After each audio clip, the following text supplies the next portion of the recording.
Hey peoples, this is another movie review of the movie Furie on Netflix. As always, I want to say thank you for listening, that really means a lot to me.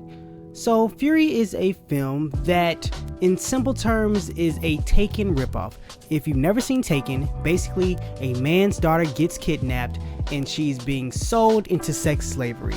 And the father goes after her and fights a bunch of foreign men in order to get his daughter back. In this movie, a woman's daughter gets kidnapped. Instead of sex slavery, it's more like taking out organs, and she chases after the bad guys in order to fight them and get her baby back. And that's the movie we have today. Now, I'm sure Taken's not the first one to do this storyline, but the reason I mention it is because there is a specific scene in this movie that feels like a ripoff right out of Taken, which is in Taken, the main character gets to a facility where his daughter was being held, but she's not there anymore. But another character is wearing her jacket. Then he grabs the jacket and holds it, and there's kind of like a mini flashback of the jacket of when he last saw it. In this movie, our character goes into a facility where her daughter used to be. She picks up a sandal, she's like, "This was my baby's sandal," and then she has a flashback of her baby. Pretty much the same exact scene. But anyway, so this movie starts out okay, and then it just goes downhill quickly. And one of the main reasons is because of our main character.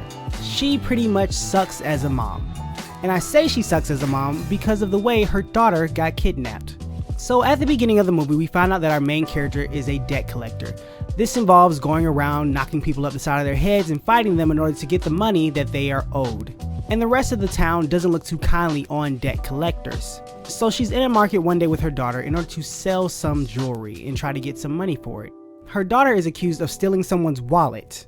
As the mom comes over, she asks the daughter what happened, and then the people around her say she stole the wallet, how dare she, she's a horrible criminal, and she's only so young.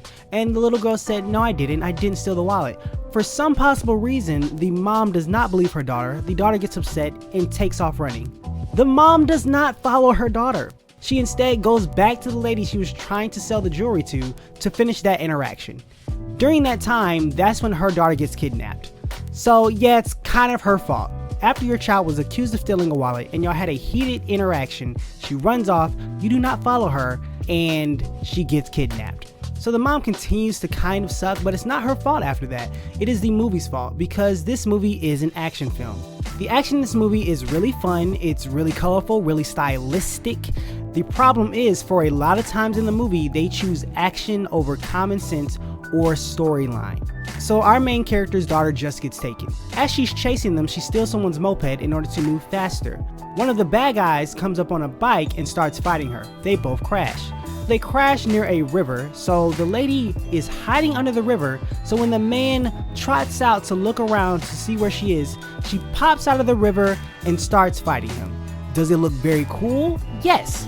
Problem is that you are trying to get to your daughter. You are wasting time where you hid underwater, and then you waited for this man to come over so you could fight him. Why didn't you just jump back on your bike and chase after your daughter? Stuff like that happens continuously out the movie where it doesn't make sense. For instance, at one point our character has two axes in her hand. She throws the axes down and she says to one of the villains, "Please take me instead of my daughter." Of course, the axes would have benefited her in her next fight, but she throws them down for some reason even though she doesn't know these people, and she ends up in another fight without any weapons to help her out. And to back up just a little bit, how did she get those two axes? She got those two axes by fighting two men at the same time with axes. Does that sound cool? Yes. Problem is that she struggled fighting one guy earlier in the film. The film does not really have a weight system or a point system, and let me try to give an example of that. Let's say I can beat up The Rock. I can just knock him out with one smack. I'm literally the live action One Punch Man. I can just knock out The Rock without any hesitation, just smack, smack, smack, he's gone. But for some reason, I can't beat up Kevin Hart. Kevin Hart can just knock me out. You see how that weight system is just off? That point system does not match up. How can I beat up The Rock, but I can't beat up Kevin Hart? That's the issue in this movie.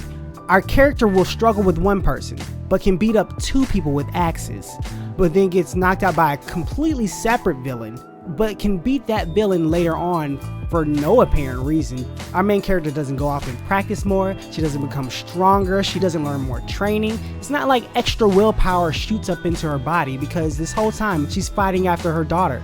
What more oomph do you need? You are always at the same level of rage. I am trying to get my daughter back. And that was really frustrating throughout the film. One thing that did make me laugh, not intentionally because the movie does try its hand at humor, very late in the film, it doesn't come off that well, but what was funny is the information dumps in this movie. Our main character will be in the market, and there will be side characters that give all of her information. Oh, there she is. There's the debt collector. Oh, she has no husband. Oh, she has a child. Yeah, she's all alone. Yeah, no one really likes her. Just everything. It's hilarious, and I assume our main character can hear them, but I guess it's just for the audience. A couple of other things that made me chuckle in the movie that wasn't intentional, but in the movie there's a scene where our main character is talking to a cop about her daughter, saying, I need to go find her, I gotta keep fighting, I gotta keep going, and my daughter's been kidnapped and you know this, and so on and so forth. In that room you have the cop, you have our main character, and you have a nurse. They are all within maybe 2 to 3 feet of each other. So the cop gets a call and he has to go outside. And then the nurse walks up to her and tries to help her. And then our main character says, I'm sure you heard me talking. And I was like, she's right there. She was right there the whole time. Of course she heard you talking. This is a stupid thing to say, but that was funny. And then our main character breaks the fourth wall at the end of the movie, and that made me chuckle as well. None of these are intentional, but they all made me laugh.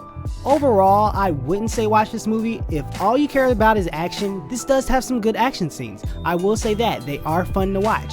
Other than that, everything else is kind of subpar to bad. The acting isn't really that great, the dialogue is horrible, and the characters make random weird decisions sometimes. But that's all. Like always, thank you for listening. I really appreciate it. Please thumbs up, subscribe, retweet, like, heart, follow, all those things. Please continue to have a great day. God bless. I'll talk to you tomorrow.